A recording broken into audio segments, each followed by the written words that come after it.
दंगल और news 18 India तैयार है। न्यूज 18 इंडिया पर आप देखेंगे सबसे तेज नतीजे, सबसे विश्वसनीय नतीजे, क्योंकि न्यूज 18 इंडिया पर नतीजे आते हैं सीधा काउंटिंग सेंटर से। जैसा हम आपको दिखा रहे हैं, लगातार हमारे साथी वहां मौजूद हैं। हर काउंटिंग सेंटर से सीधा एंट्री हो रही है डेटा की इलेक्शन रिजल्ट हब में, जहां शालिनी मौजूद हैं। वहां से सीधा इस स्कोर बोर्ड पर नतीजे आ रहे हैं और आपकी स्क्रीन पर भी पहुंच रहे हैं। आप देख पा रहे हैं हर राज्य के नतीजे, हर राज्य में जो फैक्टर है उनकी सीटें, हर राज्य के जो बड़े चेहरे हैं, हर राज्य के जो जिले हैं वो यहां स्कोर बोर्ड पर दिख रहे हैं। और हमारे साथ मौजूद हैं यहां पर अब तमाम एक्सपर्ट्स जो इस स्कोर बोर्ड को देखकर इस पूरे नतीजों का विश्लेषण करेंगे, जैसा हम लगातार सुबह से बात कर रहे हैं। अभी हमारे साथ हम यहां पर देख पा रहे हैं स्क्रीन पर भी, स्कोर बोर्ड पर भी, दिल्ली कांग्रेस दफ्तर के बाहर भी, मुख्यालय के बाहर भी बहुत चहल पहल है। प्रियंका वहां पर मौजूद है। प्रियंका, मेरी आवाज मिल रही है? जी किशोर, सुबह सुबह ही दिल्ली कांग्रेस का जो ये दफ्तर है, यहाँ माहौल बन गया। मैं पहले तो आपको ये तस्वीरें दिखाऊं कि किस तरीके से आप देखें कि राममय हो गया है पूरा कांग्रेस दफ्तर। ये ऊपर जरा पहले तस्वीरें देखिए, पूरी दीवारें कांग्रेस दफ्तर की आज रामचंद्र और हनुमान जी की इन तस्वीरों के साथ सजी हुई है। और यहाँ पर राम बने एक शख्स भी बैठे हैं, जरा इनसे पूछ लेते हैं, आज राम जी कांग्रेस दफ्तर में कैसे? सच्चाई के लिए आए हैं, सच्चाई की जीत होगी, कांग्रेस पार्टी ही जीतेगी। आशीर्वाद देने आए हैं? बिल्कुल आशीर्वाद देने। ये देखिए, आशीर्वाद देने के लिए यहाँ पर ये पहुंचे हुए हैं। दूसरी एक तस्वीर मैं आपको दिखाऊं किशोर कि किस तरीके से अभी नतीजे आने शुरू भी नहीं हुए हैं, लेकिन जश्न शुरू हो गया। ये तस्वीरें आप देखें जहाँ पर ये हरियाणा से आए हुए आर्टिस्ट जो हैं सुबह से ढोल नगाड़ों के साथ नाच रहे हैं, परफॉर्मेंसेस दे रहे हैं और बहुत ज्यादा आशान्वित है कि आज कांग्रेस के नतीजे जो है वो बहुत अच्छे आने वाले हैं। इसलिए अभी शुरू होने से पहले जी प्रियंका, यहाँ एक्सपर्ट्स हमारे साथ तमाम मौजूद हैं। राजीव तुली जी भी हैं हमारे साथ इस बीच। राजीव जी, कांग्रेस दफ्तर में राम जी पहुंचे। मैं वही, एक ये बड़ा परिवर्तन है कि जो राम को काल्पनिक बताते थे, 20 वकील खड़ा करते थे राम को काल्पनिक बताने के लिए, आज वो अपने कार्यालय में नहीं चले, ये से पहले राम जी को अपने यहाँ पर बिठा कर रखे हैं। ये तो तर्क हो गया। ये अब हम ये नतीजों को देख के क्या संकेत मिल रहे हैं कि ये राम जी तो वहां पहुंच गए? नहीं, ऐसा नहीं। राम जी तो हम तो शुरू से मानते हैं, राम जी तो सबके हैं। जो नहीं मानते थे वो मानने लगे, ये एक अच्छा परिवर्तन है। अच्छा, अब बताइए स्कोर आपका 4 राज्यों का। अभी आ जाएगा वो तो आ ही जाएगा ना। आप 3-0, 4-0, मगर नहीं, ऐसा नहीं है। मुझे लगता है कि कहीं पर भी कुछ भी प्रेडिक्ट करना इस समय, क्योंकि चुनाव बहुत टाइट है, एक आध स्टेट छोड़ करके। अच्छा, कौन सी छोड़ करके तेलंगाना में टाइट नहीं है? तेलंगाना और छत्तीसगढ़ छोड़ करके मुझे लगता है बाकी जो दो बड़े राज्य हैं, उन दोनों बड़े राज्यों में बाएं या दाएं कहीं भी कुछ हो सकता है। यानी मध्य प्रदेश कहीं भी जा सकता है, राजस्थान कहीं भी जा सकता है। जन की बात के प्रदीप भंडारी जी हमारे साथ हैं। आपके सर्वे को छोड़िए, ये बताइए, ये मध्य प्रदेश राजस्थान कहीं भी जा सकता है? देखिए, राजस्थान तो ज़्यादा बीजेपी की तरफ जाने का पूरा चांस है। मध्य प्रदेश के अंदर, जैसे राजीव जी ने कहा, 40 क्लोज मार्जिन सीट्स हैं, तो अगर इसके अंदर Bharatiya Janata party majority seats जीत जाएगी तो मेजॉरिटी मार्क क्रॉस कर जाएगी। ऋषि जी, देखिए, कांग्रेस यदि हारती भी है तो उसमें 2 बड़े नेताओं का महत्वपूर्ण रोल मुझे लगता है कि ये अभी से अब हारती है तो रोल किसका होगा? विजय कौशिक जी हमारे साथ हैं। आज वो हारने और रोल पे पहुंच गए। अच्छा, आप अपना स्कोर तो बताइए। देखिए, हमारा स्कोर बड़ा स्पष्ट है। 4 राज्यों में हमारी सरकार बन रही है। राजस्थान में हम 110 सीटें लेकर आ रहे हैं कम से कम, और जो हमारे जो निर्दलीय विधायक जो हमें समर्थन देंगे उनकी तादाद अलग से है। इसी तरह से तेलंगाना है, मध्य प्रदेश है। मध्य प्रदेश में 130 से 150 सीटें हैं। मतलब राजस्थान आप जीत रहे हैं, तेलंगाना आप जीत रहे हैं, मध्य प्रदेश आप जीत रहे हैं। मतलब राजस्थान कांग्रेस जीत रहे हैं, तेलंगाना कांग्रेस जीत रही है, छत्तीसगढ़ कांग्रेस जीत रही है, मध्य प्रदेश कांग्रेस जीत रही है। चारों राज्य 4-0 कांग्रेस आ रही है। चारों राज्यों में कांग्रेस आ रही है। एक तरफा कांग्रेस की जीत मध्य प्रदेश में होने जा रही है। उसके बाद में जो दूसरे राज्य हैं, छत्तीसगढ़ में हम एक तरफा जीत रहे हैं। राजस्थान में हमारी फाइट थी, लेकिन जो हमें रुझान आए हैं वहाँ हमारी सरकार बन रही है, पूर्ण बहुमत के साथ बन रही है। ये हमारी उपलब्धि होगी। इसी तरीके से तेलंगाना में हम खुद के दम पर सरकार बना रहे हैं। सर, इनसे आप पूरी तरह सहमत हैं? इनसे मैं बिल्कुल सहमत नहीं। क्योंकि जितने भी रुझान आ रहे हैं ये उसके विपरीत बातें बता रहे हैं। वो पार्टी की तरफ से नहीं, रुझान तो जो मैं पोल प्रेडिक्शन की बात कर रहा हूँ, उसमें जितने भी सर्वे आए हैं उसमें तो आपको कहीं दिखाया नहीं गया। एक छत्तीसगढ़ में आप हैं लड़ाई में। सर्वे तो ऐसे हैं जो हर राज्य में हर पार्टी के लिए एक है। हाँ, वो बात भी सही है, लेकिन देखिए मध्य प्रदेश में शिवराज सिंह चौहान की ज़बरदस्त वापसी हो रही है और राजस्थान में इनके अपने कर्मों के कारण ये वहाँ से जा रहे हैं। कर्म तो राजस्थान वाले जो हैं वो दिक्कत तो देंगे। नहीं, राजस्थान में हमारी जीत उसी दिन तय हो गई थी जब प्रधानमंत्री जी ने ये कहा था कि गहलोत जी के दोनों हाथों में लड्डू हैं। उसी दिन से बीजेपी के कार्यकर्ता भी कांग्रेस को जिता रहे हैं और हमारी जीत होने जा रही है राजस्थान। सुप्रिया जी, देखिए, मुझे नंबरों के चक्कर में तो ना मैं फंसना चाहती हूँ ना जनता को फंसा। क्योंकि जो बोलेगा वो फंसेगा।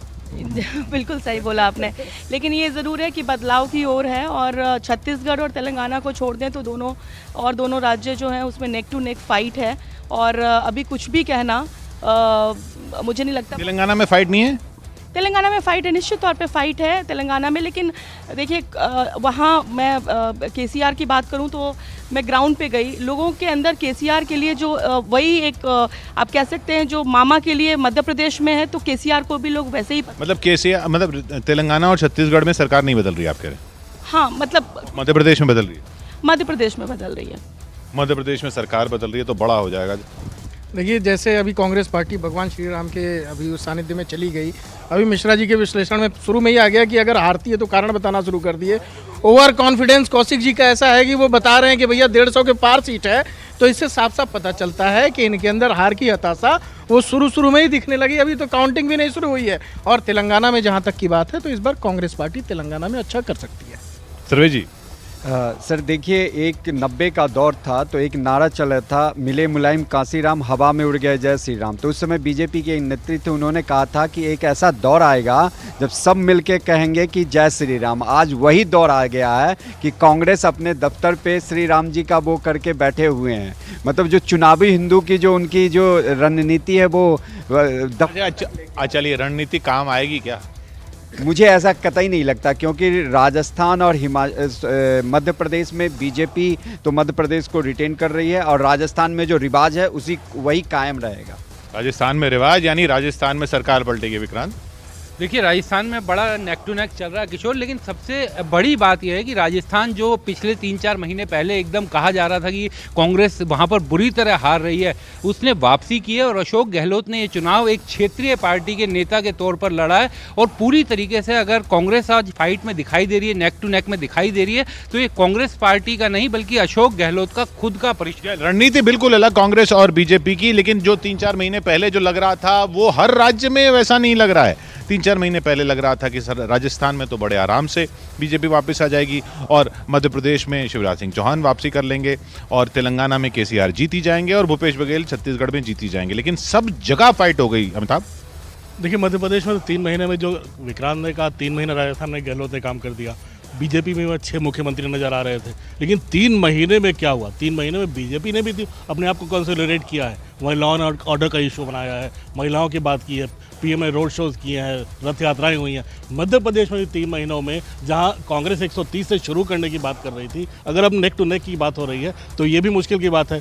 जहां तेलंगाना में किशोर बात हो रही थी कि बीजेपी अकेली लड़ेगी, बांडी संजय कुमार को हटाया गया, टीआरएस के लिए थोड़ा बीजेपी नरम पड़ी क्योंकि वहाँ कांग्रेस ऊपर आ रही थी। तो मुझे लगता है पिछले 3 महीनों में काफ़ी स्थितियाँ बदली हैं। छत्तीसगढ़ में भी मैं बोल रहा हूँ, अभी रिजल्ट आने दीजिए, 15 सीटें नहीं रहेंगी बीजेपी की। हाँ, 15 से ज़्यादा बढ़ेंगी छत्तीसगढ़ में भी, वहाँ पर भी फाइट देगी बीजेपी। उनियाल साहब, तो अब आपका स्कोर?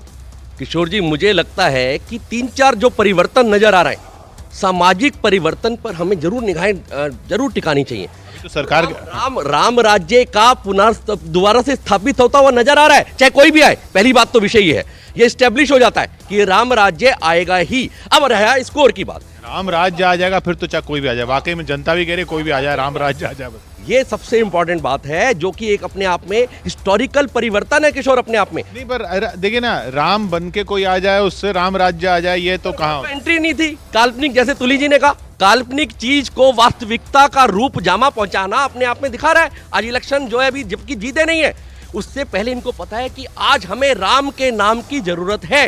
कांग्रेस को ये पता लग गया है, परंतु आज देखिए मध्य प्रदेश में लगातार 5 बार और उसके बाद से दोबारा कंपटीशन में जबरदस्त, और मुझे लगता है कि बिल्कुल सिरे चढ़ा जाएगी सरकार। सोलंकी साहब, राजस्थान में वास्तव में फाइट टाइट है और वहाँ पर बीजेपी चाहेगी कैसे भी सरकार पूर्ण रूप से बनती तो अच्छा है, नहीं बनती है तो वो हनुमान बेनीवाल और अदर्श जो निर्दलीय लड़ रहे हैं, बीजेपी के ज़्यादातर वो निर्दलीय लड़ रहे हैं, उनके साथ सरकार बना सकती है। क्यों मंत्री साहब? देखिए, ये चुनाव का इसका नैरेटिव बदला है। अब जनता जो है ये धर्म की राजनीति से ऊब चुकी है। बीते 9-10 वर्षों में जनता ने देखा है कि ये धर्म तो हमारा व्यक्तिगत निर्णय है ना। अगर धर्म की राजनीति से ऊब चुकी है, वो कांग्रेस भी राम की बात कर रही है। राजनीति में बात नहीं कर रहे हैं। चुनाव के बाद हमारा ये अधिकार है, ये मेरा अधिकार है। कांग्रेस दफ्तर में नतीजों के दिन आप दिख रहे हैं, आप कह रहे हो राजनीति में बात नहीं कर रहे? बिल्कुल है। देखिए, कांग्रेस दफ्तर में हमेशा भगवान राम का वास रहा है। हमारे मन में, जन जन के मन में भगवान राम का वास रहा है। लेकिन जनता ने इस बार मुद्दों पर चुनाव लड़ा है। जनता ने महंगी शिक्षा के आधार पर चुनाव लड़ा है कि क्यों है देश में महंगी। वो कहाँ गई महंगाई खत्म करने की बात, वो कहाँ गई रोजगार देने की बात, वो कहाँ गई अच्छा स्वास्थ्य देने की। दो राज्यों में तो कांग्रेस की सरकार थी।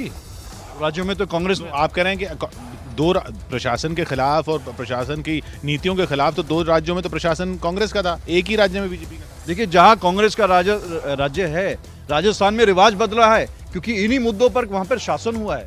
मध्य प्रदेश में परिवर्तन होने जा रहा है क्योंकि वहां पर पहचान एक भ्रष्टाचार की हो गई है।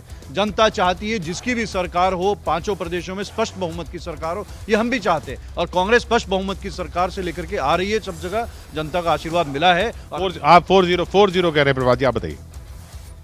भाई राम की बात कर रहे थे। बाबा तुलसी ने जब मानस के अंदर राम राज्य की परिकल्पना करी थी तो उन्होंने स्पष्ट लिखा था, देहिक दैविक भौतिक तापा राम राज्य काहू नहीं व्यापा। अगर ऐसा हो गया हो इस देश के अंदर तो फिर मैं राम राज्य की बात करूं। और जहां तक राजस्थान का प्रश्न है तो मेरा मानना है कि राजस्थान में चौकीदार का पाला थानेदार से पड़ा। जीतेगा कौन? हम जीत रहे हैं 5 राज्य। अभी तो उसके तो एक के तो कल आएंगे। नहीं, नतीजे कल आएंगे। मैं कह रहा हूं जीत रहे हैं। कांग्रेस चारों राज्य कांग्रेस, चारों तो हम स्पष्ट बहुमत से आ ही रहे हैं अपने दम पे। और मिजोरम के अंदर भी आप देखिएगा, कांग्रेस के बिना सरकार नहीं बनेगी। मिजोरम में भी, चलिए मिजोरम की बात कल होगी। देखिए, बातें हैं, बातों का क्या, चारों में आ रहे हैं। सारे सर्वे दिखा रहे हैं कि कांग्रेस पीछे जा रही है, फिर भी इनका दावा है। दूसरा, कांग्रेस के एक मित्र कह रहे थे राम इनके रोम रोम में है। जो पार्टी राम के अस्तित्व को ही नहीं मानती है, उसके रोम रोम में राम कैसे हो सकते हैं? और एक बात मैं और आपसे कहूँगा, आपके अभी राम और रोम की बात तो खैर नतीजों में सब साफ हो जाएगी। ये आंकड़ों को लेके जो आश्वस्त है, आंकड़ों को लेकर आश्वस्त होते तो इस तरह से हवाई दावे नहीं करते, क्योंकि कहीं भी आंकड़े में नहीं आ रहा है कि चारों राज्यों में कांग्रेस की सरकार बनने जा रही है। देखिए, मैं एक चीज़ कहूँगा कि जब भी हम लोग अगर राजस्थान के चुनाव को देखते हैं, भारतीय जनता पार्टी जब भी जीती उसके नंबर्स कितने ज़्यादा रहे हैं, और कांग्रेस जब भी हारी है कितनी ज़बरदस्त रूप से हारी है। लेकिन इस बार पहली बार अगर ये चीज़ हम लोग कह रहे हैं कि कांटे का मुकाबला है, तो ये स्पष्ट कर दे रहा है कि क्या स्थितियाँ हैं। यानी भारतीय जनता पार्टी ये लेकिन राहुल जी, ये फैक्ट है, जब बीजेपी जीती है तो बहुत बड़े मार्जिन से जीती है, और कांग्रेस जब जीती है राजस्थान तो बहुत कम मार्जिन से जीती है। देखिए, कांग्रेस के वो मित्र उधर पीछे बोल रहे थे कि लोग धर्म से त्रस्त हो गए। आज तक दुनिया ने सुना है कि लोग अधर्म से त्रस्त होते हैं, लेकिन कांग्रेस की मानसिकता ऐसा है कि धर्म से। वो चुनाव हो गया, लेकिन ये जो आपने सीटों की बात की, विजय जी, एक बात ये, राजस्थान में जब भी बीजेपी जीती है बड़े मार्जिन से जीती है। वो इसलिए जीती है क्योंकि 28-30 सीटें ऐसी हैं जो बीजेपी हर हालत में जीतती है। ऐसी आपकी सीटें नहीं हैं, कोई भी आपकी एक भी सीट ऐसी नहीं है जो हाँ आप हर बार जीते हो। अगर आप विधानसभा में जीतते हो तो लोकसभा में उसी असेंबली सेगमेंट में आप पीछे भी हो जाते हो। देखिए, भाजपा की जो क्षेत्रीय नेत्री थी वसुंधरा राजे जी, उनका अपना एक प्रभाव था, उसके चलते हमें इस तरह की चीज़ें देखने को मिली। लेकिन इस बार गहलोत जी का जादू है और मोदी जी। मैं वसुंधरा जी होती हैं, आप नहीं जीतते। सुनिए ना, वसुंधरा राजे जी को सुनिए, वसुंधरा राजे जी को जिस तरह से भाजपा के केंद्रीय नेतृत्व में बर्फ में वसुंधरा जी होती हैं, अच्छा अगर फ्रंट में हो सकता था, बिल्कुल हमें नुकसान हो सकता था। लेकिन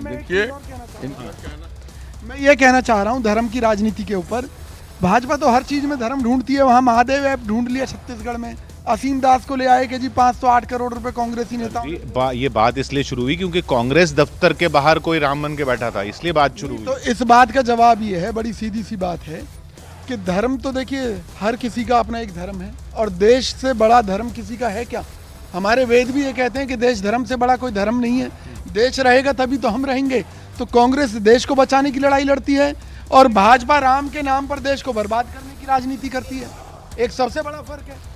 देखिए, देश में सबसे बड़ा धर्म आज के डेट में जब सनातनी इस तरीके से एकजुट हो चुके हैं, उसको तोड़ने की जो कवायद आप ये जातिगत जनगणना और गाली दे के जो करना चाह रहे हैं वो भी देश देख रहा है। और ये आलोक भाई, मैं एक चीज बोलूंगा, जब प्रधानमंत्री सार्वजनिक मंचों से ये कहते हैं कि मैं अति पिछड़ा हूं, तो कौन करता है ये जातीय राजनीति? ये बात आप स्पष्ट। इलेक्शन हो चुका, अब ईवीएम से सिर्फ नतीजे आने हैं अब।